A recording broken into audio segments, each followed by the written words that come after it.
Hello friends, welcome to Iceman classes. तो जैसा कि आपको मालूम है कि आज ही जो है EMRS TGT मैथ्स टायर 2 का एग्ज़ाम जो है हो गया। और ये जो पेपर था ये डिस्क्रिप्टिव प्लस ऑब्जेक्टिव दोनों था, मतलब इसमें ऑब्जेक्टिव टाइप का और डिस्क्रिप्टिव टाइप का दोनों प्रश्न पूछे गए थे। तो इसका जो है मैं सॉल्यूशन लेके हाजिर हुआ हूँ।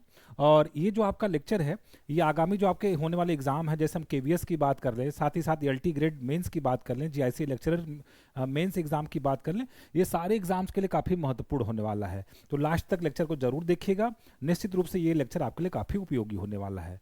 साथ ही साथ अगर आप चैनल पर नए हैं तो पहला काम ये करना है कि आप चैनल को सब्सक्राइब कर लीजिए। वीडियो पसंद आएगा तो एक लाइक का बटन दबाना नहीं भूलिएगा, अपने दोस्तों के साथ इसको जरूर शेयर करिएगा।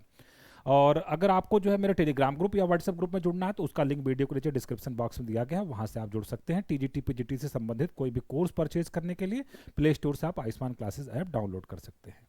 चलिए स्टार्ट करते हैं आज का lecture.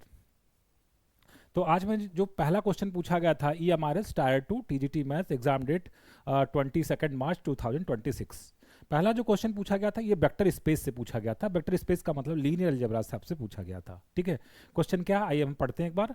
Consider the real vector space R square over R and the subset W is equal to ABC such that 3A minus 4B plus C is equal to 0, A plus 2B minus C is equal to 0, so that WR is a subspace of R cube R। ये दिखाना है कि ये जो W है, जो subset है R cube का, दिखाना कि ये क्या है, हमारे पास एक सब स्पेस है R क्यूब ओवर R का, और साथ ही साथ इसका डायमेंशन भी फाइंड करना है। तो देखिए सब स्पेस दिखाने के लिए कंडीशन क्या होती है, कोई भी सबसेट है वेक्टर स्पेस का, मतलब R क्यूब का एक सबसेट है W। W आपका क्या है, एक सबसेट है, किसका सबसेट है, R क्यूब का एक सबसेट है। ठीक है, अब आपको दिखाना है इसका सब स्पेस है, तो इसमें आपको तीन बातें दिखानी पड़ेंगी। पहला ये दिखाना पड़ेगा कि क्या 0 0 0 बिलोंग करता है आपका W में। दूसरी चीज ये दिखानी पड़ेगी, अगर मैं दो वेक्टर ले लूँ W से कि late V1 V2 belongs to W, तो मुझे ये दिखाना पड़ेगा कि V1 प्लस V2 भी इसमें क्या करता है, बिलोंग करता है W में। मतलब ये एडिशन ऑपरेशन के रेस्पेक्ट में क्या है, क्लोज्ड है। दूसरी चीज आपको इसमें ये दिखानी पड़ेगी कि अगर एक वेक्टर मैं ले लूँ V से, ठीक है, एक वेक्टर मैं ले लिया V बिलोंग्स टू W, और एक स्केलर ले लूँ मैं यहाँ से फील्ड से R से, मुझे ये दिखाना है इसका स्केलर मल्टीपल, मतलब अल्फा भी जो होगा वो किस में बिलोंग करना चाहिए, W में बिलोंग करना चाहिए। अगर ये तीन बातें हैं तो निश्चित रूप से ये सब स्पेस है। तो 0 0 अगर मुझे दिखाना है तो देखिए क्या होना पड़ेगा, अगर 0 0 0 बिलोंग्स टू W, कब कब बिलोंग करेगा W में, जरा कंडीशन देखते हैं कि बिलोंग करेगा कि नहीं करेगा। अगर करेगा तो क्या होगा, करेगा तो ये होगा कि देखिए यहाँ पे 0 0 0 कब आएगा, जब कब आएगा, इफ 3 इंटू 0 इसको मैं थोड़ा और अच्छे से लिख दूं, if 3 into 0 minus 4 into 0 plus 0 is equal to 0। क्या ये सही है, क्या ये सही है, 0 minus 0 plus 0 is equal to 0, which is true, which is true, which is true. और साथ साथ ये भी कंडीशन होल्ड होनी चाहिए, तो 0 plus 0 minus 0 is equal to 0, है ना। एंड साथ में and and 0 plus 2 into 0 minus 0 is equal to 0, means 0 is equal to 0, which is true, which is true. Therefore 0 0 0 belongs to W। तो पहली चीज तो हो गई, इसमें 0 0 0 बिलोंग करता है। दूसरी चीज, दो वेक्टर ले लेते हैं हम लोग यहाँ पे, late V1 is equal to A1 B1 C1 और V2 is equal to A2 B2 C2 belongs to W। मान लिया मैं दो वेक्टर यहाँ पे ले लेता हूँ W में, A1 B1 C1 और A2 B2 C2। तो इससे क्या मिलेगी, मुझे चार कंडीशन मिलेगी। A1 B1 C1 कब आएगा, कब आएगा, जब 3A1 minus 4B1 plus C1 is equal to 0, साथ में क्या आएगा A1, साथ में आएगा A1 plus 2B1 minus C1 is equal to 0। और अगर A2 B2 C2 बिलोंग करेगा तो क्या आएगा, 3A2 माइनस 4B2 और plus C2 is equal to कितना हो जाएगा, 0। और साथ में क्या हो जाएगा A2 और प्लस 2B2 और minus C2 is equal to 0। अब मुझे दिखाना क्या, ये दो वेक्टर तो मैंने ले लिया, तो ये चार कंडीशन होल्ड हो रही है। मुझे ये दिखाना कि इन दोनों का सम भी इसमें बिलोंग करेगा। इन दोनों का सम क्या होगा, A1 plus A2, B1 plus B2, C1 plus C2 इसमें बिलोंग करना चाहिए। कब बिलोंग करेगा, जब हम ये दिखा पाएंगे कि 3 times A1 plus A2 minus 4 times B1 plus B2 plus C1 plus C2 is equal to 0। साथ ही साथ A1 plus A2 plus 2 times B1 plus B2 minus C1 plus C2 is equal to 0। अगर हम ये दिखा लेंगे तो हम कह देंगे इसमें बिलोंग करता है। अब इसके लिए करना कुछ नहीं है, इस इक्वेशन को देखिए, यहाँ वाला ये जो इक्वेशन है, ये वाला जो इक्वेशन है आपका, ये इक्वेशन और साथ में ये वाला इक्वेशन, इन दोनों को आप ऐड कर दीजिए। इन दोनों को हम ऐड कर देते हैं तो क्या मिलेगा हमें, हमें मिलेगा 3 टाइम्स A1 प्लस A2, ठीक है, और minus 4 times B1 plus B2, ठीक है, और plus C1 plus C2 is equal to 0। लिख देंगे adding first and second, numbering कर देंगे और इसको हम दोनों को जोड़ दें तो क्या हो जाएगा, हमारे पास हो जाएगा A1 plus A2, A1 plus A2 और हो जाएगा plus 2 times B1 plus B2 और कितना हो जाएगा minus C1 plus C2 is equal to 0। तो यहाँ से हम लोग क्या कह पाएंगे, this implies that V1 plus V2 also belongs to W। तो ये दूसरी कंडीशन भी होल्ड हो गई, इसका मतलब V1 प्लस V2 भी W में बिलोंग करता है। अब तीसरी बात ये है कि अगर एक भी ले लें और एक अल्फा ले लें, हमें दिखाना है कि अल्फा भी बिलोंग्स टू W में होना चाहिए, ठीक है। तो ये कैसे दिखाएंगे, आइए समझते हैं। तो यहाँ पे हम ले लेते हैं कि थर्ड कंडीशन इसकी हम दिखाने जा रहे हैं कि let V is equal to A comma B comma C belongs to W। तो ये बिलोंग करेगा तो इसका मतलब दो कंडीशन होल्ड होंगी, दो इक्वेशन आपके पास थे वो होल्ड होंगे। इक्वेशन क्या थे आइए समझते हैं, 3A minus 4B plus C, 3A minus 4B plus C is equal to 0। और दूसरी चीज़ क्या होगी यहाँ से, 3A minus 4B plus C, A plus 2B minus C is equal to 0, A plus 2B minus C is equal to 0, ये hold होगा, ठीक है। अब हम कह रहे थे लेट, ये हम एक स्केलर ले लेते हैं, let this and alpha belongs to R, ठीक है। अब देखिए मैं इसमें सभी में अगर हम अल्फा मल्टीप्लाई कर दें तो कोई दिक्कत है, यहाँ से 3 times A alpha 4B alpha plus C alpha बराबर 0 और यहाँ पे कर देते हैं A अल्फा और प्लस कर देते हैं 2B alpha minus C alpha is equal to 0। दोनों तरफ हम अल्फा से मल्टीप्लाई कर दिए, ठीक है। अल्फा नॉन जीरो स्केलर है हमारा, ठीक है। तो ये हो गया। तो अब यहाँ से क्या मैं ये कह सकता हूँ, यहाँ से मैं ये कह सकता हूँ this implies that A alpha belongs to B। क्यों, A अल्फा B में कब बिलोंग करेगा, कब करेगा जरा सोचिए, जब देखिए कोई भी एलिमेंट A B C कब बिलोंग कर रहा था, जब 3 टाइम्स पहला मेंबर, 3 टाइम्स पहला मेंबर है ना। हम जब यहाँ पे अल्फा A अल्फा की बात करें, एक मिनट, यहाँ पे हमने कर दिया ABC 3A alpha is equal this. अच्छा अल्फा भी कितना आएगा ये भी जरा सोच लीजिए, अल्फा भी कितना आ जाएगा, अल्फा भी हमारे पास आ जाएगा A अल्फा B अल्फा और C अल्फा, ये आ जाएगा हमारे पास अल्फा भी। तो क्या देखें A अल्फा जब A B C कब बिलोंग कर रहा है, जब 3 टाइम्स पहला मेंबर, 4 टाइम दूसरा मेंबर और तीसरा मेंबर। ये देखिए 3 टाइम्स पहला मेंबर माइनस 4 टाइम दूसरा मेंबर प्लस तीसरा मेंबर। तो क्या मैं यहाँ से ये कह सकता हूँ, this implies that A alpha फिर B alpha C alpha belongs to W और A अल्फा B अल्फा किसको हम लोग बोल रहे हैं, वो हम लोग कह रहे हैं alpha B belongs to W। इसका मतलब दिस इम्प्लाइज दैट, यहाँ से हम लोग कंक्लूड कर सकते हैं, this implies that W is subspace of what R cube over R। W is subspace of R cube over R। तो यहाँ तक कोई दिक्कत नहीं होनी चाहिए आपको, ठीक है। अब देखिए इसमें आपसे और क्या पूछा था, इससे पूछा था find the dimension of the sub space. Dimension क्या होगा सब स्पेस का, इसके समझने के लिए हम लोगों को क्या करना पड़ेगा, सबसे पहले मैं उस सब स्पेस को एक बार लिख लेता हूँ, ठीक है। तो W इज इक्वल टू क्या था हमारे पास, W इज इक्वल टू था ABC सच दैट, यहाँ पे दो कंडीशन थी। पहली कंडीशन ये थी कि 3A minus 4B plus C is equal to 0 और दूसरी कंडीशन ये थी कि A plus 2B minus C is equal to 0। अब देखिए यहाँ पे एक रूल ये होता है कि डायमेंशन क्या होता है, डायमेंशन ये होता है जैसे ये R क्यूब का सब स्पेस है तो उसका डायमेंशन कितना होगा 3। और अगर हम ये चेक कर लें कि इसमें जो कंडीशन दी गई है, ये दो इक्वेशन दी गई, क्या ये दोनों लीनियरली इंडिपेंडेंट है। अगर ये लीनियरली इंडिपेंडेंट है तो 3 में से 2 को माइनस कर देंगे। अगर सिर्फ इसमें से एक, अगर ये लीनियरली इंडिपेंडेंट नहीं है तब तो कोई बात नहीं है। अगर ये दोनों लीनियरली इंडिपेंडेंट है, मतलब दो कंडीशन है, तो 3 माइनस 2 इसका डायमेंशन कितना आ जाएगा, 1 आ जाएगा। तो एक तो तरीका ये है कि अच्छा ये लीनियरली इंडिपेंडेंट है, क्यों है, क्योंकि इसमें देखिए 3 से सेकंड वाले मल्टीप्लाई कर दो 3 हो जाएगा, ठीक है ना। और लेकिन यहाँ कितना 6 भी हो जाएगा, तो सेम सेम तो नहीं आ रहा है, इसका मतलब ये लीनियरली डिपेंडेंट नहीं है। लीनियरली डिपेंडेंट का मतलब दो वेक्टर लीनियरली डिपेंडेंट कब होते हैं, जब एक दूसरे का स्केलर मल्टीपल होता है। तो इसमें अगर 3 से मल्टीप्लाई कर देते हैं तो सेम सेम नहीं आएगा, स्केलर मल्टीपल नहीं आएगा, एक से दूसरे को आप नहीं ला सकते हैं। इसका मतलब ये दोनों लीनियरली इंडिपेंडेंट हैं। तो यहाँ से आप लिख सकते हैं since the given to conditions, since the given two conditions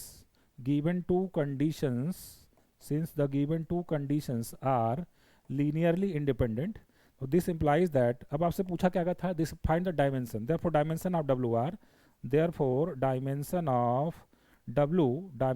W is equal to r cube का डायमेंशन कितना था 3, और यहाँ पे लीनियरली इंडिपेंडेंट कंडीशन कितनी है 2 है, तो 3 माइनस 2 इज इक्वल टू 1, उसका डायमेंशन कितना आ जाएगा 1 आ जाएगा।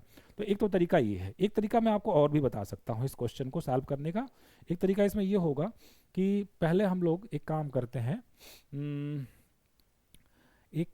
हम लोग यहाँ पे हमें दिया गया है 3a minus 4b plus c is equal to 0, ठीक है, ओके। तो इसको हम लोग सब्ट्रैक्ट कर देते हैं, ठीक है, इसको हम लोग क्या कर देते हैं, सब्ट्रैक्ट कर देते हैं।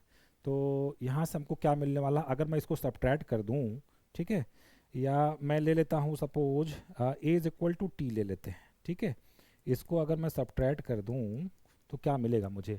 इक्वेशन 1 हमारे पास क्या है, इक्वेशन 1 हमारे पास है 3a minus 4b plus c is equal to 0, second method की बात कर रहे हैं, ठीक है, और कितना हमारे पास है a plus 2b minus c is equal to 0।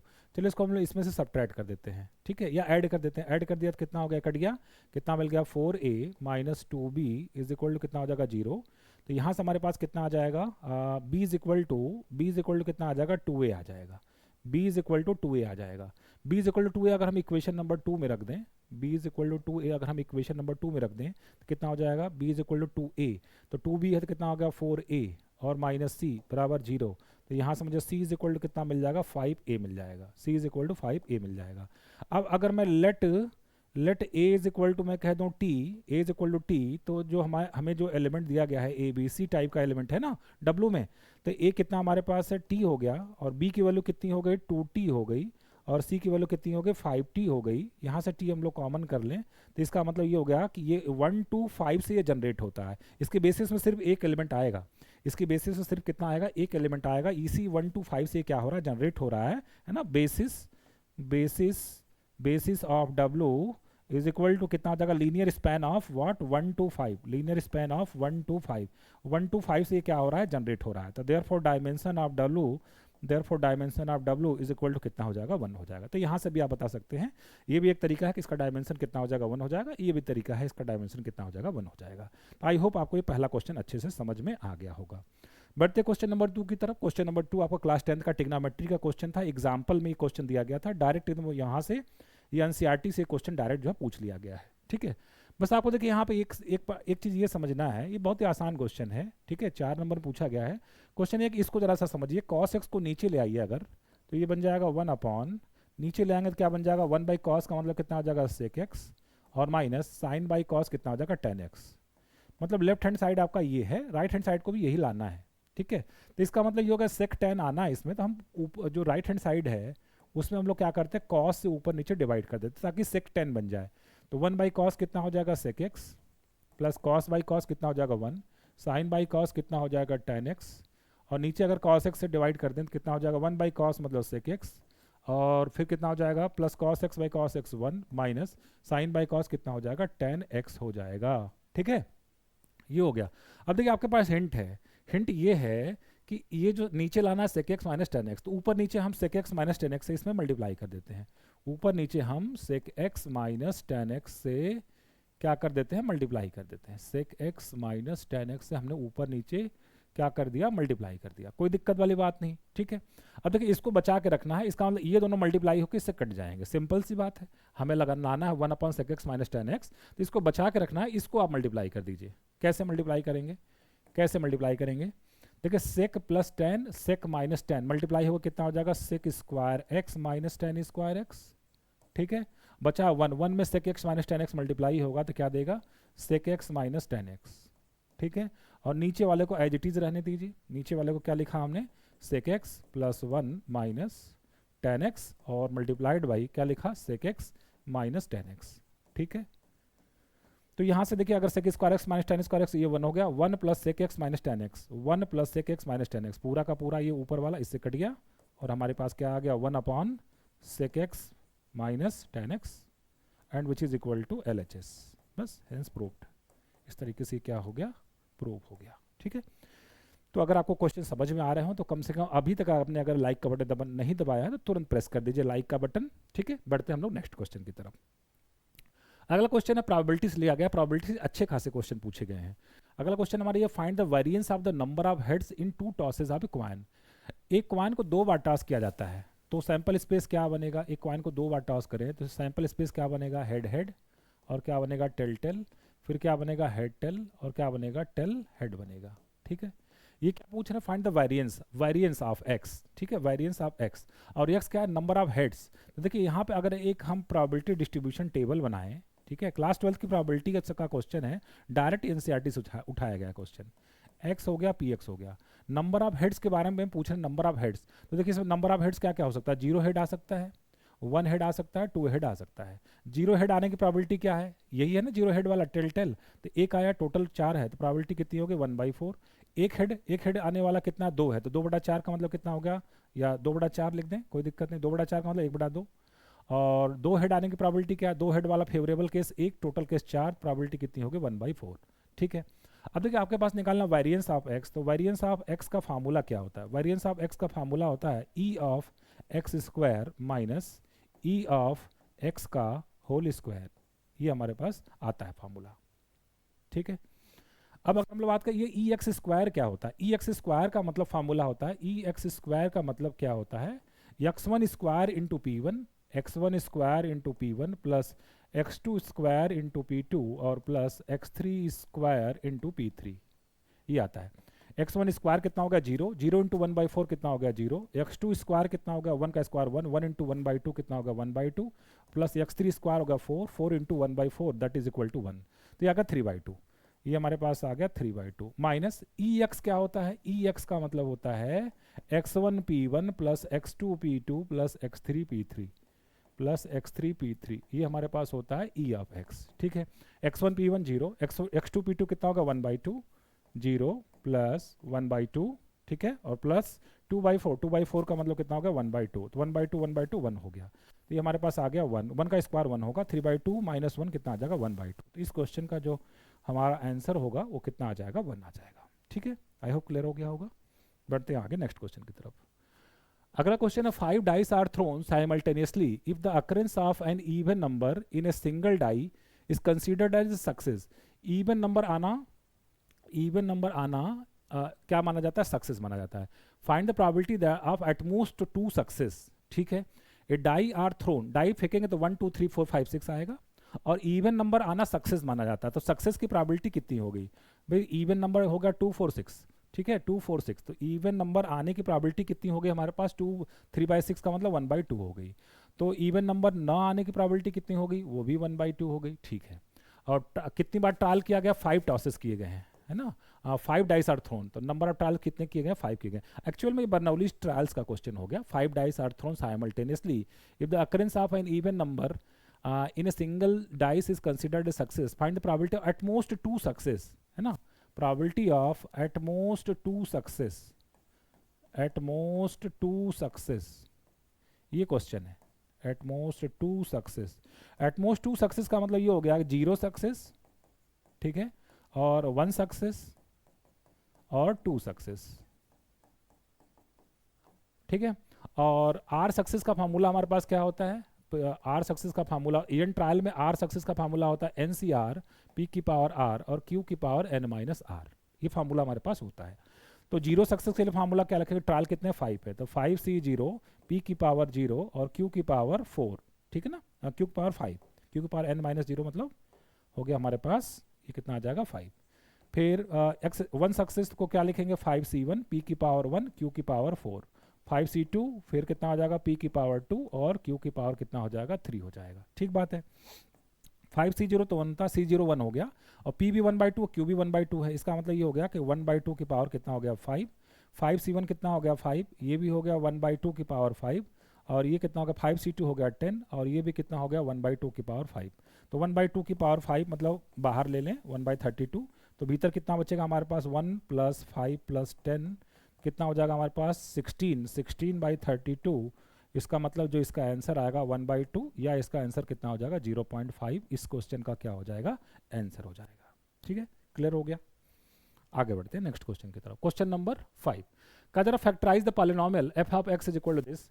Simple सा क्लास 9th के एनसीईआरटी का क्वेश्चन है, एक्सरसाइज में क्वेश्चन दिया गया है, आप चेक करिएगा इसको। ठीक है, सिंपल एनसीईआरटी का क्वेश्चन है, इसको फैक्टराइज करना। तो एक देखिए क्यूबिक है, तो इसका मतलब एक रूट तो आपको ट्रायल से ही, एक जीरो आपको ट्रायल से ही निकालना पड़ेगा। ट्रायल से कैसे निकालेंगे, -6 के फैक्टर कौन कौन से हैं, 1 है, 2 है, 3 है, 6 है, इसी में से कुछ चेक कर लीजिए। सबसे पहले हम लोग एफ ऑफ 1 निकालते हैं, इसको हम एफ ऑफ एक्स मान लेते हैं। एफ ऑफ 1 कितना हो गया 1 - 6 + 11 - 6। ठीक है, तो 11 + 1 12, 12 - 12 = 0। देखिए आ गया। This implies that x is equal to 1 is a 0 of p of x। इसका 0 हो गया। इसका मतलब ये हो गया, this implies that x - 1 is a factor, x - 1 is a factor of p of x। p of x नहीं, f of x कह लीजिए। ठीक है, f ऑफ x कह लीजिए, ठीक बात है। Of f of x, of factor of f of x। तो एक फैक्टर मिल गया, बाकी डिवाइड करके आप दूसरा निकाल लीजिए, या एक और तरीका, मैं आसान तरीका बता देता हूँ। f ऑफ x एक ही लाइन में आ जाएगा। आप यहाँ पे लिख लीजिए x - 1 लिख लिया। आप देखिए पहला क्या है, x क्यूब है, तो इसमें कितना मल्टीप्लाई करके x क्यूब आ जाए, x स्क्वायर करना पड़ेगा। तो कितना हो गया, x क्यूब हो गया, -x² आ गया। ठीक है, यहाँ पे एक बार हम और x - 1 लिख देते हैं। ठीक है, लाना कितना, -6x²। अगला है -6x² लाना है। अच्छा, यहाँ से पहले से कितना आ रहा है, -x² आ रहा है, तो मतलब -5 और लाना है। तो -5x से मैं और मल्टीप्लाई कर देता हूँ। अब चेक करिए, x क्यूब हो गया -x² -5x², -6x², लेकिन एक्स्ट्रा क्या आ गया, +5x आ गया। लाना कितना, 11x। इसका मतलब 6 की और ज़रूरत है। तो यहाँ पे x - 1 कितना होगा, 6x और 5x 11x और -6 आ गया। ठीक है, एक ही लाइन में। तो यहाँ से x - 1 को हम कॉमन कर लेंगे, ये हमारे पास आ जाएगा x² - 5x + 6। आप इसको चाहे तो डिवीजन करके भी निकाल सकते हैं, जो मैंने एक लाइन में लिखा आप उसको डिवीजन करके भी निकाल सकते हैं।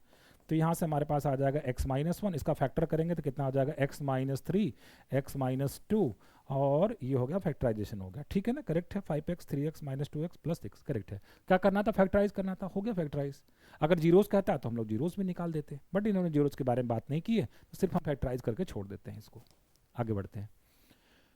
कहा जा रहा है if a is equal to this then prove that a की power n is equal to this. Class 12 की एनसीईआरटी में इस तरीके का क्वेश्चन आपको दिया गया। प्रिंसिपल ऑफ मैथमेटिकल इंडक्शन से इस क्वेश्चन को हम लोग क्या करेंगे, सॉल्व करेंगे। आइए देखते हैं कैसे लिखेंगे इसका सोल्यूशन। एक्चुअली इंपॉर्टेंट तो यही था कि कैसे लिखा जाएगा इस क्वेश्चन को। ठीक है ना, तो आइए इस क्वेश्चन को हम लोग लिखना सीखते हैं कि कैसे लिखा जाएगा इस क्वेश्चन को। ठीक है, आइए समझते हैं, सोल्यूशन करते हैं। सोल्यूशन मैं मान लेता हूँ कि let the given statement be pn, let the given statement be pn। तो pn को एक बार मैं लिख लेता हूँ। pn क्या है, pn such that what if a is equal to what 3 - 4 1 - 1 then a की power n is equal to what 1 + 2n - 4n, और इसको हटा ही देते हैं, इसको हटा देते हैं। ठीक है, ओके, 1 + 2n - 4n, फिर n, और कितना हो जाएगा 1 - 2n। ये हमारे पास pn हो गया। ठीक है, अब हम दिखाएंगे कि ये n इज इक्वल टू 1 के लिए क्या है, ट्रू है ना। तो इसमें हम n is equal to 1 put कर देते हैं। For n is equal to 1, यहाँ क्या आ जाएगा, p ऑफ 1 such that अब यहाँ पे if a is equal to 3 - 4 1 - 1 then a की पावर 1, यहाँ पे n इज इक्वल टू 1 रख दिया, तो रखिए 1 + 2 कितना हो गया 3, यहाँ पे आ गया -4, यहाँ पे 1, और 1 - 2 मतलब -1। क्या 3 - 4 1 - 1 a है, देखिए हाँ दोनों सेम सेम है। This implies that p1 is true, तो ये इस तरीके से p1 हमारा क्या होगा, ट्रू हो गया। अब हम मान के चलेंगे लेट pk बी ट्रू, ठीक है, let pk be true. pk को एक बार आपको लिखना पड़ेगा, लिख के दिखाना पड़ेगा। p ऑफ k क्या है हमारे पास, if a is equal to जहाँ पे if a is equal to 3 - 4 1 - 1 then A की power k is equal to A raise to k is equal to 1 plus 2k, 1 plus 2k minus four k और k, और फिर कितना 1 minus 2k, ये आ गया हमारे पास। अब हम दिखाएंगे कि पी के ट्रू है, इसके हेल्प से हमको दिखाना कि P K plus one is also true, है ना। Now we will show that, ये आपको लिखना पड़ेगा, now we will show that, now we will show that P K plus one is also true, P K plus one is also true whenever pk is true, whenever pk is true, whenever pk is true। ठीक बात है। अब हम pk plus one को लिख लेते हैं एक बार। pk प्लस वन क्या होगा, if a is equal to 3 minus 4 1 minus 1, then a की power k plus one is equal to, a की power k plus one is equal to कितना आ जाएगा, यानी कि जब हम रख दे k प्लस वन तो कितना आ जाएगा 1 प्लस 2k और प्लस 2 3 प्लस कितना आ जाएगा 2k, ठीक है ना, और ये कितना आ जाएगा माइनस 4k माइनस 4, ठीक है ना, ये आ जाएगा k प्लस वन, और ये कितना आ जाएगा 1 माइनस 2k और माइनस 2, 1 माइनस 2 मतलब माइनस 1 माइनस 2k, ये लाना हमको, ठीक है। तो चलिए लाते हैं इसको हम लोग। तो a की पावर k प्लस वन को मैं लिख लेता हूँ, a की पावर k प्लस वन को मैं लिख लेता हूँ a की पावर k इंटू a, और यहाँ पे आ जाएगा a की पावर k, ये इस्तेमाल करेंगे हम लोग, ठीक है। कितना आ जाएगा 1 प्लस 2k, क्योंकि ये ट्रू हमने मान के चला, हमने 1 प्लस 2k माइनस 4k और k, और यहाँ पे कितना है 1 माइनस 2k है, और इसमें हम मल्टीप्लाई करेंगे कितने से, a से। a कितना हमारे पास है 3 minus 4 1 minus 1, 3 minus 4 1 minus 1, first row first column, तो कितना आ जाएगा हमारे पास, ये आ जाएगा हमारे पास फर्स्ट रो फर्स्ट कॉलम 3, ये आ जाएगा 3 प्लस 6k, है ना, 3 प्लस 6k, ठीक है, और माइनस 4k, कितना आ जाएगा 3 प्लस 2k, आ गया पहला टर्म 3 प्लस 2k, ठीक है, पहला टर्म आ गया 3 प्लस 2k, ये आ गया हमारे पास 3 प्लस 2k, ठीक है ना, 3 प्लस 2k। इसी तरीके से आप चेक कर लीजिएगा, ये मल्टीप्लाई करेंगे तो माइनस 4k माइनस 4, ये आ जाएगा k प्लस 1, और ये कितना आ जाएगा माइनस 1 माइनस 2k आ जाएगा। तो अब हम यहाँ से क्या लिखेंगे, अब कंक्लूड कैसे करेंगे चीज़ों को, कंक्लूड कैसे करेंगे आइए समझते हैं, ठीक है। अब हम लोग कंक्लूड कैसे करेंगे, दिस इंप्लाइज दैट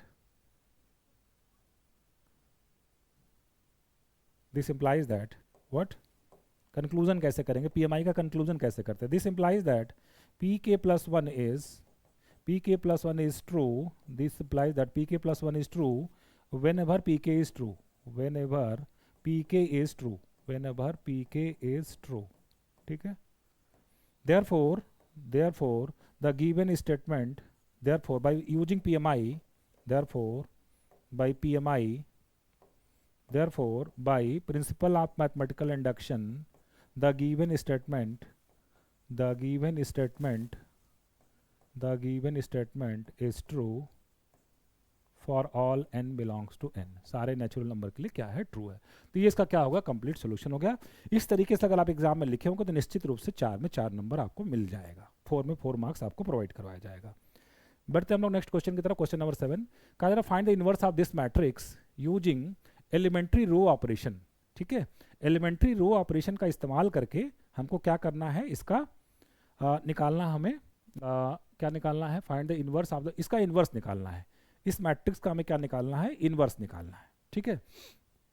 ओके तो हम लोग लिखेंगे a is equal to I A, है ना, a is equal to I A, correct.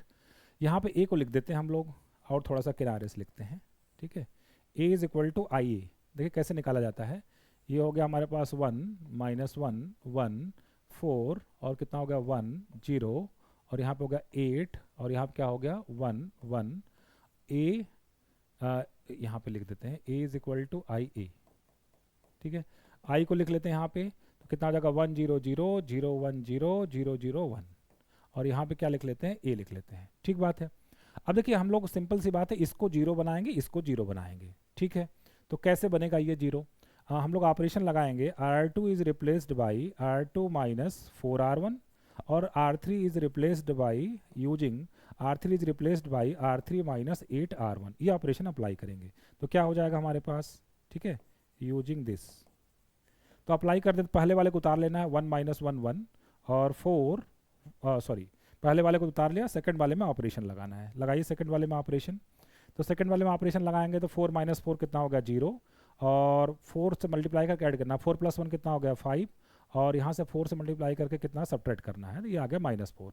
फिर 8 माइनस 8 कितना हो गया 0, और 8 प्लस 1 कितना हो गया 9, ठीक है, और 1 माइनस 8 मतलब कितना हो गया -7, ये आ गया।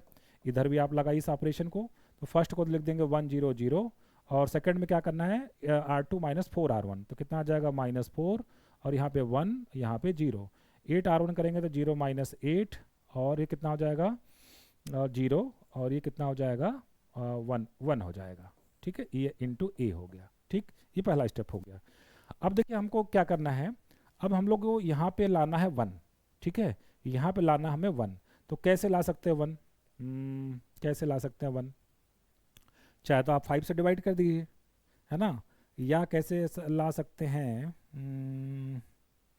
5 से डिवाइड कर दीजिए, कोई दिक्कत नहीं है, ठीक है। Applying applying applying R2 is replaced by 1/5 R2, ठीक है। तो क्या हो जाएगा हमारे पास, ये आ जाएगा 1 माइनस 1 1, ठीक है, और यहाँ पे आ जाएगा 0, 5 से डिवाइड कर दिया तो यहाँ पे हो गया 1, यहाँ पे आ गया -4/5, ठीक है, -4/5, ओके, ठीक है। अच्छा अब देखिए आगे क्या करना है, फिर ये हो गया हमारे पास 0, फिर 9, और कितना हो जाएगा हमारे पास, ठीक है, 0 9 और 0 9 और -7, ठीक बात है। यहाँ पे भी लगाते हैं, R2 में क्या किया था हमने 1/5 से किया था, तो ये हो गया 1 0 0, और ये कितना हो जाएगा हमारे पास, डिवाइड करना कितने से 5 से, तो -4/5, और कितना आ जाएगा 1/5, और कितना हो जाएगा 0, ठीक है, फिर -8 और 0, और कितना हो जाएगा 1 हो जाएगा, तो इस पर तो कोई ऑपरेशन लगाना नहीं था, ठीक है ना, ये हो गया हमारे पास। अब इसके हेल्प से हम लोग इसको भी 0 करेंगे और इसको भी 0 करेंगे, ठीक है, और इंटू ए तो हम लिखते चलेंगे, इंटू ए। तो कैसे करेंगे, एक ऑपरेशन लगाते हैं, ऑपरेशन लगाते हैं R1 is replaced by R1 plus R2, और इसको 0 करने के लिए ऑपरेशन लगाते हैं R3 is replaced by R3 minus 9 R2, R3 minus 9 R2, R1 is replaced by R1 plus R2, और R3 is replaced by R3 minus 9 R2, ठीक बात है। तो क्या हो जाएगा यहाँ से हमारे पास, ये हो जाएगा R1 पे लगाते हैं R1 प्लस R2, तो ये हो गया 1 1 माइनस 1 0, और R1 माइनस 5/4, तो 5 माइनस 4 1/5, ये आ जाएगा। और सेकंड वाले में तो कुछ करना नहीं है, 0 1 माइनस 4/5। थर्ड वाले में क्या करना है, R3 माइनस 9 R2, तो 0 और 9 माइनस 9 कितना होगा 0, और माइनस माइनस प्लस होगा, 9 चौका 36/5, ठीक है, और -7 माइनस कितना हो जाएगा -35, 37 माइनस 36 माइनस 35, 1/5 आ जाएगा, यहाँ पे 1/5 आ जाएगा, ठीक है, ये आ गया। और इधर भी इसी तरीके से आप लगा दीजिए ऑपरेशन को, R1 प्लस R2 करेंगे तो 1 माइनस 5 कितना आ गया 1/5, इसको ऐड करेंगे तो कितना हो गया 1/5, इसको ऐड करेंगे कितना हो गया 0, सेकंड वाले को तो उतार ही देना है -4/5, और कितना हो जाएगा 1/5, और कितना हो जाएगा 0। थर्ड वाले में क्या करना है हमको, थर्ड वाले में क्या करना है हमको, थर्ड वाले में R3 माइनस 9 R2, तो R3 हो गया -8 माइनस 9 R2, तो प्लस 9 चौका 36/5, -40 प्लस 36 -4/5, ठीक है, यहाँ पे आ गया -4/5, फिर 0 और -9/5, और कितना हो जाएगा 1, यहाँ पे 1 आ जाएगा, इनटू कितना हो जाएगा ए हो जाएगा। अभी तक कोई दिक्कत नहीं, ठीक है। देखिए हमारा टारगेट ये है कि हम यहाँ पे आइडेंटिटी मैट्रिक्स बनाना चाहते हैं, ठीक है। अब यहाँ पे हमें 1 लाना है, तो 1 लाने के लिए 5 से हम मल्टीप्लाई कर देते हैं इसको, ठीक है, 5 से मल्टीप्लाई कर देते हैं। तो ये इसी स्टेप में मैं कर देता हूँ, ठीक है, इसी स्टेप में मैं कर, अगले स्टेप में मतलब हम लिखेंगे R3, चलिए लिख देते हैं एक लाइन और, एक लाइन में और लिख देता हूँ, ठीक है। तो यहाँ पे हमारे पास अब हम ऑपरेशन लगाएंगे कि R3 is replaced by 5 R3, तो क्या हो जाएगा यहाँ पे लेफ्ट में हो जाएगा हमारे पास 1 0 1/5, और ये 0 1 -4/5, यहाँ से 5 से कर दिया तो 0 0 और 1 आ जाएगा, ठीक है। यहाँ से हम लोग 5 यहाँ से कर दें तो 1/5, और ये कितना 1/5, और कितना है 0 -4/5, 1/5 और 0, 5 से कर दिया तो -4 -9 और 5 और इंटू कितना हो गया, a हो गया। अब इसके हेल्प से हम लोग इसको 0 करेंगे, इसको 0 करेंगे। तो कैसे करेंगे, ऑपरेशंस क्या क्या लगाएंगे। अब हम लिखेंगे इसको 0 करने के लिए क्या लिखेंगे भाई, R2 is replaced by R2 plus 4/5 है ना, 4/5 से जोड़ 4/5 R3, 4/5 R3 कर देंगे तो 4/5 -4/5 0 हो जाएगा, ठीक। और R1 में क्या करना है, R1 is replaced by R1 minus 1/5 R3, ठीक है ना। तो क्या आ जाएगा हमारे पास, R1 और R2 पे अप्लाई करना है, तो R3 को लिख देते हैं एज इट इज़, ठीक है। दोनों तरफ हम R3 को लिख देते हैं, R3 को लिख देते हैं। R3 कितना है, 0 0 1 0 0 1, यहाँ पे कितना है -4 -9 और कितना है 5, ठीक है। और कितना हो जाएगा R2 प्लस 4/5, तो ये करेंगे 0 प्लस 0 तो 0 ही आएगा, ठीक है। 1 में 0 ऐड करेंगे तो 1 ही आएगा, 4/5 ऐड कर देंगे 0 हो जाएगा, ठीक है। और R2 प्लस 4/5 करेंगे तो यहाँ पे R1 में करेंगे तो R1 ये हो जाएगा, R3 करेंगे तो कितना हो जाएगा 1, और यहाँ पे कितना हो जाएगा 0, ये 1 0 0 0 1 0, ये बन चुका है, ये फाइनल स्टेप है, अब आंसर आने वाला है, ठीक है ना। तो R1 माइनस 1/5 R3, तो R1 है, R1 माइनस माइनस माइनस हो जाएगा प्लस 1/5 R3, तो कितना हो जाएगा 4/5, 5/5 मतलब यहाँ पे आ गया 1, ठीक है। फिर 1/5 R1 और minus 1/5 R3, minus minus plus 1/5 मतलब कितना हो गया 9/5, 10/5 मतलब 2 आ गया, 1 2 आ गया, ठीक है। फिर R1 और माइनस 1/5 R3, तो 1/5 इंटू 5 है ना, तो कितना आ जाएगा ये हमारे पास -1 आ जाएगा, ठीक है। ये -1 आ गया, ओके, ये आ गया, पहला रो हमारे पास आ गया। एक और रो निकाल लें, हम लोग का फाइनल आंसर हो जाएगा, ठीक है। फिर कितना करना है, R2 प्लस 4/5 R3, तो -4/5 -4/5, ठीक है, और प्लस 4/5 R3, तो कितना हो जाएगा प्लस 4/5 R3, तो माइनस 4 चौका 16 बटा कितना हो जाएगा 5, ठीक है ना, -16/5, तो कितना हो जाएगा ये -16 -4 -20/4 -4 आ जाएगा, ठीक है ना, 20/5 -4 आ गया, ठीक है। फिर R2 प्लस 1/5 और प्लस 4/5, तो -9 इंटू 4/5, तो कितना आ जाएगा 36 -35/5 मतलब -7 आ जाएगा। और यहाँ पे कितना आ जाएगा 0 और प्लस 4/5 इंटू कितना 5, ठीक है ना, तो कितना आ जाएगा 4 आ जाएगा। आई चेक करते हैं हम लोग का आंसर सही आया कि नहीं आया, है ना। कैसे चेक करेंगे, कहा तो ये हमारा क्या आ गया, इन्वर्स आ गया, है ना, ये हमारा क्या आ गया, इन्वर्स आ गया। ये हमको निकालना था, यूजिंग एलिमेंट्री ऑपरेशन इन्वर्स निकालना था।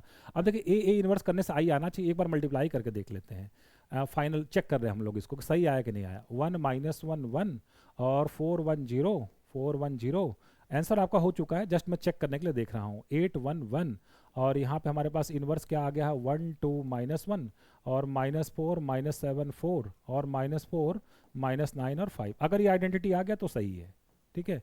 तो फर्स्ट रो को फर्स्ट कॉलम में किया तो कितना आ गया 1 1 प्लस 4 5 5 और 5 -4 इज इक्वल टू 1, सही है।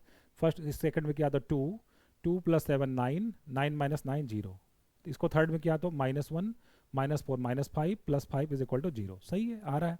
इसको इसमें किया तो कितना हो गया 4 -4 0 और 0, तो 0 आ गया। इसको सेकंड में किया तो कितना हो गया 8 8 -7 1 और 1, ये 0 हो गया तो 1 आ गया। फिर इसको थर्ड में किया तो -4 प्लस 4 0 इंटू 0 0 हो गया। इसको थर्ड किया तो 8 8 -4 4 4 -4 इज इक्वल टू 0।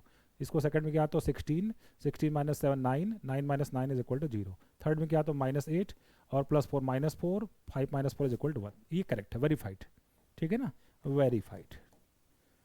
तो इस तरीके से इस क्वेश्चन को सॉल्व करेंगे। थोड़ा टाइम टेकिंग जरूर था, इसमें थोड़ा सा टाइम जरूर आप लोगों का लगा होगा, बट अगर आपने ये आंसर लाया होगा तो आपका आंसर जो होगा ये करेक्ट होगा, ये इन्वर्स आएगा हमारा, ठीक है। बढ़ते हम लोग नेक्स्ट क्वेश्चन की तरफ। क्वेश्चन नंबर 8 बहुत ही सिंपल क्वेश्चन है, फंक्शन का क्वेश्चन है। एक मॉडुलस इनइक्वालिटी सॉल्व करनी है। देखिए दोनों जगह मॉड एक्स है, मैं मान लेता हूँ कि let mod X is equal to T, तो कितना हो जाएगा ये 1 minus T upon 2 minus T is greater than or equal to 0। ऊपर नीचे से माइनस कॉमन लेके कैंसिल कर दीजिए, तो आ जाएगा t -1 upon t -2 is what greater than or equal to 0। Critical points हमारे कितने हो गए 1 और 2 हो गया, ठीक है ना, 1 2 क्रिटिकल पॉइंट्स हो गए। साइन क्या देंगे आप प्लस माइनस प्लस देंगे, ठीक है ना, साइन आप क्या देंगे प्लस माइनस प्लस देंगे, ठीक है। तो हमें क्या लेना है, हमें लेना पॉजिटिव, तो यहाँ पे मिलेगा और यहाँ पे मिलेगा। मतलब जो हमारा टी है वो क्या होगा, less than or equal to 1 होगा, और टी क्या होगा हमारा, ग्रेटर देन 2 होगा। इक्वल टू क्यों नहीं लगा रहा हूँ, क्योंकि टी इज इक्वल टू 2 पे तो ये अनडिफाइंड हो जाएगा, ठीक है। अब टी कौन है, मॉड एक्स, तो mod X less than or equal to 1 या मॉड एक्स ग्रेटर देन 2। तो mod X less than equal to 1 का मतलब हो गया एक्स बिलोंग्स टू -1 to 1 या एक्स ग्रेटर देन 2 और एक्स लेस देन -2, ठीक है, ये मिल गया। तो इसको आप नंबर लाइन प्लॉट कर लीजिए सबको, -2 -1 जी -2 -1 1 और कितना है 2 है, ठीक है। पहले मिल रहा है -1 to 1 -1 to 1, दूसरे में क्या मिल रहा है, 2 से बड़ा या -2 से छोटा, 2 से बड़ा या -2 से छोटा, और इसका मुझे क्या लेना है, यूनियन लेना है। तो क्या हो जाएगा सोल्यूशन, x बिलोंग्स टू -∞ से -2। ध्यान ये रखना है कि 2 जहाँ पे होगा 2 या -2 वहाँ पे ओपन रखेंगे और 1 पे क्लोज रखेंगे, यूनियन -1 से 1 और यूनियन फिर 2 से इन्फिनिटी। ये हमारा फाइनल क्या हो जाएगा, आंसर हो जाएगा, ठीक है। आई होप ये आपने अच्छे से कर लिया होगा, करेक्ट होगा आपका, कोई दिक्कत नहीं होगी। बहुत ही सबसे मुझे लग रहा है सबसे आसान क्वेश्चन यही था, ये भी तो आसानी है, क्लास 10th का क्वेश्चन है, एनसीईआरटी लेवल का क्वेश्चन है ये का, और बहुत बार बोर्ड के एग्जाम में भी पूछा गया है। तो जनरली इस बार ये पैटर्न देखा गया कि ईएमआरएस ने पूरा जो है टोटली एनसीईआरटी बेस्ड क्वेश्चन जो बनाए थे, सिंपली बस वही लीनियर अलजेब्रा वाले क्वेश्चन को छोड़ दें तो पूरा का पूरा जो है आपका एकदम एनसीईआरटी के टेक्स्ट बुक से क्वेश्चन उठाकर डाला गया था। तो आप केबीएस और एनवीएस के लिए भी इसी तरीके का एक्सपेक्टेशन आप कर सकते हैं, ठीक है। कहा जा रहा है M times the mth terms, M times the mth term is equal to upon AP is equal to the n times of the nth term, n times of the nth term, prove that m plus nth term, prove that m plus nth term is equal to find the m plus nth term of the AP, ये find करना है। तो m times mth term का formula क्या होता है, a plus m minus 1 into D. हम मान लेंगे कि लेट फर्स्ट टर्म भी a, कॉमन डिफरेंस भी d, is equal to n times nth term a plus n minus 1 into D, ठीक बात है। तो यहाँ से हमारे पास क्या आ जाएगा, this implies that M A plus ये आ जाएगा हमारे पास M square minus M into D, और इधर आ जाएगा N A plus N square minus N into D. तो ए को एक तरफ कर लीजिए, डी को एक तरफ कर लीजिए यहाँ से, तो यम माइनस एन इंटू ए, और उधर डी को कॉमन कर लीजिए आप जो है, तो क्या मिल जाएगा, डी को कॉमन कर लें तो N square minus N minus M square और प्लस एम हो जाएगा, ठीक है। तो यहाँ से तो फैक्टराइज हो गया, इसको थोड़ा सा और फैक्टर करने की कोशिश करते हैं। तो यहाँ से हम लोग करते थे m माइनस एन, ये तो हो गया m माइनस एन, और यहाँ से माइनस कॉमन कर लेते हैं तो क्या बन जाएगा, m square minus N square बन जाएगा, ठीक है। तो इसमें से m माइनस एन हम लोग कॉमन कर सकते हैं, तो m minus N into D, और यहाँ पे क्या बचेगा, m माइनस एन कर दिया तो 1, और ये m माइनस कर दिया तो m प्लस एन, मतलब माइनस m माइनस एन हो गया, ठीक है। और यहाँ पे क्या बन गया हमारे पास, m माइनस एन इंटू कितना हो गया, d हो गया, m माइनस एन इंटू ए हो गया, तो m माइनस एन कट गया, तो यहाँ से हमारे पास आ गया a is equal to 1 minus M minus N into D आ गया, ठीक है। अब हमें यम प्लस एन टर्म निकालना है, एम प्लस एन टर्म का फॉर्मूला क्या हो जाएगा, A plus M plus N minus 1 into D, है ना, ये आ जाएगा हमारे पास। अब देखिए यहाँ से इसको अगर हम लोग इधर ले आएँ तो ये कितना हो जाएगा, ये कितना हो जाएगा, दिस इज इक्वल टू, या ए की वैल्यू यही रख दीजिए, चलिए ए की वैल्यू कितनी रख देते हैं, डी माइनस एम डी और माइनस एन डी, और प्लस इसको डी को मल्टीप्लाई कर दीजिए, कितना हो जाएगा, M D plus N D और माइनस डी हो जाएगा।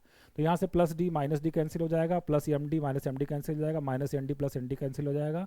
इसका मतलब जो इसका एम प्लस एनथ टर्म आएगा वो कितना आ जाएगा, 0 आ जाएगा। तो बहुत ही फेवरेट क्वेश्चन है अरिथमेटिक प्रोग्रेशन का, अक्सर करके एग्जाम में क्वेश्चन पूछा जाता है। बढ़ते हम लोग नेक्स्ट क्वेश्चन की तरफ।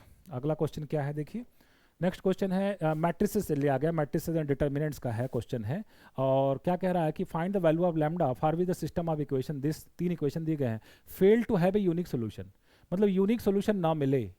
यूनिक सोल्यूशन कब मिलता है, पहले ये बताइए। जब determinant of A is equal to, determinant of A is not equal to 0 हो तो हमें क्या मिलता है, यूनिक सोल्यूशन मिलता है, ठीक है ना, यूनिक सोल्यूशन मिलता है। तो ये करें यूनिक सोल्यूशन ना मिले तो इसका मतलब क्या हो गया कि अगर determinant of A is equal to 0 हो जाएगा तो not unique solution, not a unique solution, हमें चाहिए भी, हमें यूनिक सोल्यूशन नहीं मिलना चाहिए। तो सिंपल सा केस है, यहाँ पे determinant of A is equal to 0 लगा देना है। डिटर्मिनेंट आप बनाइए, यहाँ पे पहला इक्वेशन क्या लिखें, लैम्डा 3 माइनस 1, लैम्डा 3 माइनस 1। दूसरे में क्या लिखेंगे आप, 1 2 और 1, ठीक है, 1 2 और 1 लिखेंगे। तीसरे में क्या लिखेंगे, माइनस लैम्डा 1 2, माइनस लैम्डा 1 और 2 इज इक्वल टू क्या लिखेंगे, 0 लिखेंगे। माइनस लैम्डा 1 और 2 लिखेंगे इज इक्वल टू 0 लिखेंगे। इसको ओपन कर दीजिए तो ये आ जाएगा लैम्डा इंटू, इसको ओपन कर दिया 4 माइनस 1 कितना हो गया 3, और ये आ गया माइनस 3 इंटू, इसको छोड़ दिया कितना हो गया 2 प्लस लैम्डा, 2 प्लस लैम्डा और फिर माइनस 1, ये कितना हो जाएगा 1 plus 2 lambda, 1 plus 2 lambda is equal to कितना हो जाएगा 0, ठीक है ना। 1 plus 2 lambda is equal to 0, तो ये कितना आ जाएगा 3 लैम्डा और minus 6 minus 3 lambda minus 1 minus 2 lambda is equal to 0, plus 3 lambda minus 3 lambda cancel हो जाएगा, माइनस 7 2 लैम्डा बराबर 2 लैम्डा इज इक्वल टू कितना आ जाएगा माइनस 6 माइनस 1 माइनस 7, तो यहाँ से लैम्डा की वैल्यू हमारे पास कितनी आ जाएगी -7/2। तो -7/2 जब लैम्डा की वैल्यू होगी तो इसका यूनिक सोल्यूशन आपको नहीं मिलेगा, ठीक है। तो ये क्वेश्चन का आंसर हो गया। बढ़ते हम लोग आगे क्वेश्चन नंबर 11 की तरफ। टोटल 15 क्वेश्चन डिस्क्रिप्टिव पार्ट में पूछे गए हैं। अगला question, a well with 14 metre inside diameter is dug 21 metre deep, earth taken out of it spread all around to a width of 7 metre from to form an embankment, find the height of the embankment. NCERT से direct उठा गया, थोड़ा सा digit change किया गया है। NCERT जो answer आता था आई होप 1.125 आता था उसका आंसर, बट यहाँ पे जो है देखते हैं क्या आएगा, थोड़ा सा डिजिट्स को परिवर्तन किया गया है। क्वेश्चन का एक बार मैं समझा देता हूँ कि देखिए यहाँ पे एक कुआं है, ठीक है, एक वेल है। तो वेल तो आपका कैसा है भाई, सिलेंड्रिकल है, ठीक है, ऐसा होता ही है सिलेंड्रिकल। और वेल के बारे में क्या बताया गया है, a well of 14 metre inside, a well with 14 metre inside diameter, diameter 14 है मतलब रेडियस कितना 7 है, इसका जो रेडियस है वो कितना है 7 है, 7 मीटर, ठीक है। इस डग 21 मीटर डीप, इसकी हाइट जो है वो कितनी है 21 मीटर है, 21 मीटर तक इसको खोदा गया है, ठीक बात है। अर्थ टेकन आउट, इसमें से जो मिट्टी निकली taken out of it is spread मतलब फैलाया जाता है around a width of 7 metre to form an embankment, ठीक है। इसके चारों तरफ भाई जैसे कुआं आप देखे होंगे गाँव में, तो कुआं जो है तो मान लीजिए नीचे गहराई तक खोदा गया है और उसके ऊपर जो है भी थोड़ा सा निकला रहता है। तो मान लीजिए कि उसको इस तरीके से उसके चारों तरफ ऐसे मिट्टी फैलानी है और हमें क्या बनाना है, एक एम्बार्कमेंट बनाना है, ठीक है, टू फॉर्म एन एम्बार्कमेंट। तो इसके चारों तरफ कुछ इस तरीके की स्थिति है, मतलब इसके चारों तरफ इस तरीके का इसके चारों तरफ इस तरीके से बनाना है। अच्छा, उसमें भी क्या इन्फॉर्मेशन दिया गया है, विड्थ ऑफ 7 मीटर, चौड़ाई का जो बाहर वाली मोटाई होगी मिट्टी की वो कितनी होगी 7 मीटर होगी। इसका रेडियस भी हमारे पास कितना है 7, तो बाहर वाले की बात करें तो टोटल 14 हो जाएगा। बाहर जो सिलेंडर बनेगा, बाहर वाला जो सिलेंडर बनेगा उसका रेडियस 14 हो जाएगा और अंदर वाले सिलेंडर का रेडियस तो 7 ही है, ठीक है। करा find the height of the embankment, पूछ रहे हैं कि कितने ऊंचाई तक मिट्टी को आप जो है उसके चारों तरफ लगा पाएंगे। तो एक काम कर ले, पहले इसमें से जो वॉल्यूम निकलेगा मिट्टी का है ना, earth volume of the earth taken out from the well, ठीक है, volume of earth taken out, volume of earth taken out from the well, volume of, एक मिनट, volume of earth, volume of earth taken out from the embankment. तो इसमें से कितनी मिट्टी निकाली गई है, पाई आर स्क्वायर एच निकाला गया है। पाई हो गया रेडियस कितना 7, तो 7 × 7 49 और हाइट कितनी है 21, तो इतनी मिट्टी इसमें से निकली है, ठीक है। पूछा कितनी ऊंचाई, तो find the height of the embankment, मैं मान लेता हूँ एच हाइट तक उसको जो है लगाया गया है। तो उसमें कितनी मिट्टी लगी है, तो बाहर वाले सिलेंडर में से मैं भीतर वाला कुएं का सिलेंडर, कुएं वाला जो सिलेंडर है उसको क्या कर देता हूँ, माइनस कर देता हूँ। तो यहाँ पे लिखेंगे volume of earth used in embankment, है ना, वॉल्यूम ऑफ अर्थ, यहाँ पे लिखना था volume of earth taken out from the well, और यहाँ पे लिखना था volume of earth, volume of earth to make embankment, है ना, to make embankment, to make embankment. तो एक रिंग जैसा शेप बनेगा, तो उसके लिए फार्मूला आप क्या लगाएंगे, पाई, बाहर वाला radius pi R square minus R square और इंटू क्या कर देंगे एच कर देंगे, ठीक है ना। तो ये कितना आ जाएगा पाई, बाहर वाला रेडियस कितना हो जाएगा, देखिए 7 सेंटीमीटर तो रेडियस इसका है और 7 मीटर चौड़ाई तक बनाया जाता है, कुल होगा 14, तो ये आ जाएगा 14 का स्क्वायर माइनस कुएं का रेडियस कितना 7 है तो 7 का स्क्वायर, कितनी हाइट तक है वो तो निकालना हमें। अब इन दोनों को हम लोग क्या कर देंगे, इक्वेट कर देंगे, क्योंकि जो मिट्टी यहाँ से निकाली गई वही मिट्टी एम्बार्कमेंट बनाने में लगी है। तो pi into 49 into 21 is equal to pi into 14 और 7 कितना हो गया 21, 14 में से 7 गया 7 और इंटू एच हो जाएगा, ठीक है। तो यहाँ से पाई 21 कट गया तो एच इज इक्वल टू कितना आ जाएगा 7 मीटर, ये इसका क्या हो जाएगा, फाइनल आंसर हो जाएगा। ठीक है, पूछा गया था find the height of the embankment, तो लिखेंगे height of the embankment is what, 7 metre. बढ़ते हैं हम लोग नेक्स्ट क्वेश्चन की तरफ। Question number 12, from a solid cylinder with height 10 centimetre. एक सिलेंडर है, एक सिलेंडर है, सॉलिड सिलेंडर है, और जिसकी हाइट कितनी है 10 सेंटीमीटर, जिसकी हाइट कितनी है 10 सेंटीमीटर। ठीक बात है, हाइट हमारी हो गई 10 सेंटीमीटर, हाइट इज 10 सेंटीमीटर। ठीक है, and base radius is 6 centimetre, base radius is what 6 centimetre, base radius is what 6 centimetre. A right circular cone of same height and same base is removed. इसमें से एक कोन जो है same height का और same radius का निकाल दिया जाता है। ठीक है, find the volume of the remaining portion of the cylinder. तो volume of remaining cylinder, volume of remaining cylinder is equal to क्या हो जाएगा, सिलेंडर का जो वॉल्यूम होता है कितना होता है पाई आर स्क्वायर एच, उसमें से किसका वॉल्यूम माइनस कर दें 1/3, कोन का वॉल्यूम माइनस कर देते हैं 1/3 पाई आर स्क्वायर एच माइनस कर देते हैं। ठीक है, तो क्या हो जाएगा हमारे पास पाई 3 1 जा 3 3 - 1 कितना हो जाएगा 2/3 पाई, और रेडियस कितना हमारे पास है 6 × 6, और एच कितना 10 है हमारे पास। तो यहाँ से आ जाएगा 3 दूना 6 और 6 दूना 12, 12 दूना 24, 24। हाँ ठीक है ना, 2 दूना 4 6 24, 240 पाई और सेंटीमीटर क्यूब, ये हमारा आंसर आ जाएगा। 240 पाई सेंटीमीटर क्यूब हम लोगों का क्या हो जाएगा, आंसर आ जाएगा। ठीक है, 240 पाई सेंटीमीटर क्यूब इस क्वेश्चन का आंसर हो जाएगा। बढ़ते आगे हम लोग नेक्स्ट क्वेश्चन की तरफ। ये तो 10th लेवल का क्वेश्चन था। अब देखिए एक और क्वेश्चन इन्होंने वेक्टर स्पेस से, मतलब लीनियर अलजेब्रा से इन्होंने दिया हुआ है। कहा जरा express this vector as a linear combination of v1 v2 v3। फिर दूसरा क्वेश्चन है is the set v1 v2 v3 linearly dependent. दो पार्ट है, तो चलिए मैं v को एक्सप्रेस करने जा रहा हूँ। तो कैसे एक्सप्रेस करेंगे, let v is equal to, मैं इसमें कर देता हूँ लीनियर कॉम्बिनेशन लिखना है तो a v1 plus v v2 plus c v3, हम इस तरीके से एक्सप्रेस कर रहे हैं। b हमारे पास कितना है 3 1 -4 a टाइम्स v1 कितना हमारे पास 1 1 1 और प्लस b टाइम्स v2 कितना हमारे पास 0 1 1 0 1 1 और प्लस c टाइम्स v3 कितना हमारे पास 1 3 4 है। ठीक है, चलिए इसको इक्वेट कर देते दोनों तरफ। पहला इक्वेशन क्या मिलेगा a प्लस ये तो 0 हो जाएगा, a plus C is equal to 3। पहला इक्वेशन मिल जाएगा a प्लस सी, पहला tuple a plus 0 plus C, a plus C is equal to 3। दूसरा इक्वेशन क्या मिलेगा a plus B plus 3c, a plus B plus 3c लिखेंगे comparing the coefficient. ठीक है, इज इक्वल टू कितना हो जाएगा 1, ये दूसरा इक्वेशन। ठीक है, और तीसरा क्या मिलेगा a plus B plus 4c, a plus B plus 4c is equal to कितना मिल जाएगा -4 मिल जाएगा। Equation number 1, equation number 2, equation number 3। ठीक है, इसमें से इसको माइनस कर देते हैं। थर्ड में से अगर हम लोग सेकंड को माइनस कर दें तो क्या हो जाएगा, a प्लस बी तो कट जाएगा, 4c - 3c c हो जाएगा। और -4 -1 कितना हो जाएगा -5, c की वैल्यू कितनी आ गई -5 आ गई। ठीक है, c इज इक्वल टू इसमें रख देते हैं, इसमें रख देते हैं, c इज इक्वल टू -5, तो a इज इक्वल टू कितना हो जाएगा, यहाँ पे -5 है तो 5 + 3 कितना आ जाएगा 8 आ जाएगा, a इज इक्वल टू 8 आ जाएगा। अब इसमें रख देते हैं a इज इक्वल टू 8 और b तो हमें निकालना है, और 3c मतलब -15, और राइट हैंड साइड में कितना हमारे पास 1 है, 8 - 15 -7 प्लस 7 प्लस 8 कितना आ गया 8 आ गया। ठीक, तो इसका मतलब ये एक्सप्रेस हो गया, कौन एक्सप्रेस हो गया, ये एक्सप्रेस हो गया कि 3 1 -4 this is equal to 3 1 -4 is equal to a कितना हमारे पास है, ए इज इक्वल टू 8 है तो ये आ जाएगा 8 1 1, फिर बी कितना 8 है तो कितना आ जाएगा 8 0 1 1, और सी कितना हमारे पास है -5 तो आ जाएगा -5 और 1 3 4। ये इसका क्या हो जाएगा आंसर हो जाएगा। तो एक पार्ट इसमें का सॉल्व हो गया। अगला पूछा गया क्या v1 v2 v3 पूछा लीनियरली डिपेंडेंट है, इज दिस लीनियरली डिपेंडेंट, बिल्कुल लीनियरली डिपेंडेंट है।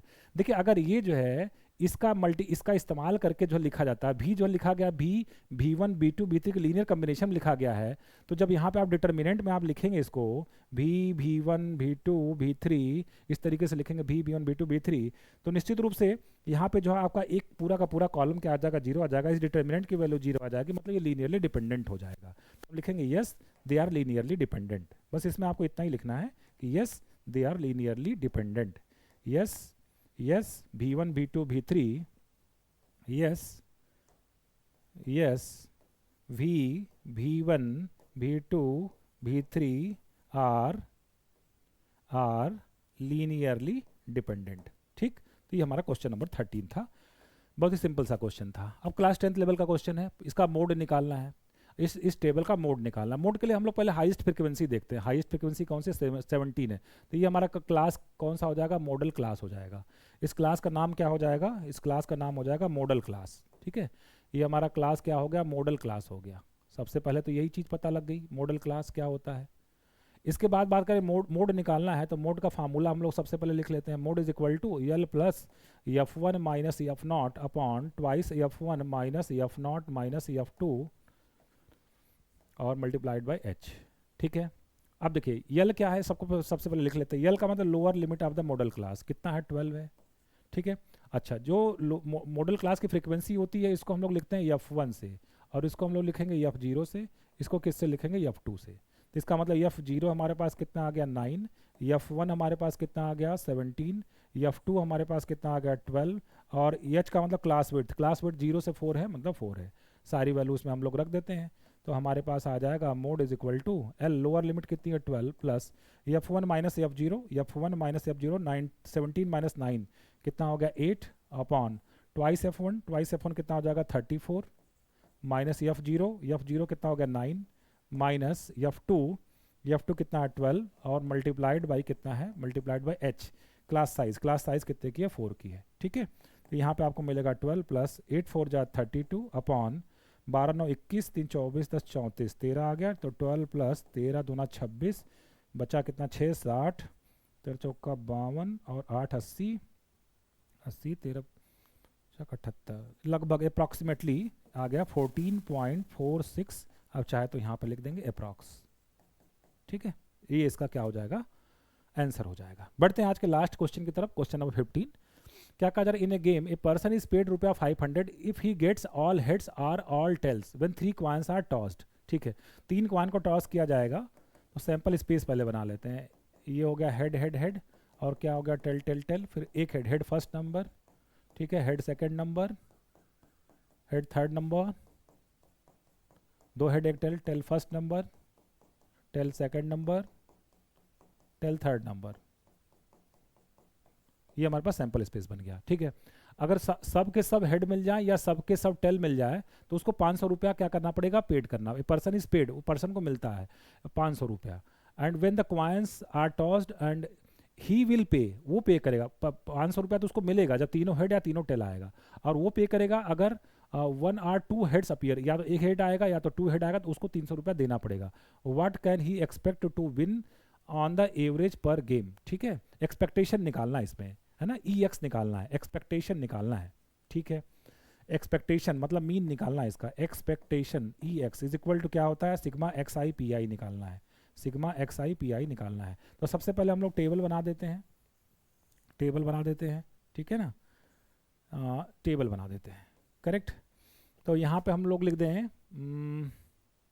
ठीक है, अगर वो ये इस वाले की बात कर लें, तीनों हेड या तो तीनों टेल, वो करा कि ऑल हेड या ऑल टेल मिलता है तो 500 रुपये देना पड़ता है। तो ऑल हेड ऑल टेल की प्रोबेबिलिटी कितनी हो जाएगी? ऑल हेड हो जाए या ऑल टेल हो जाए, तो फेवरेबल कितना हो गया? 2, टोटल हो गया 6, प्रोबेबिलिटी कितनी होगी? 1/3।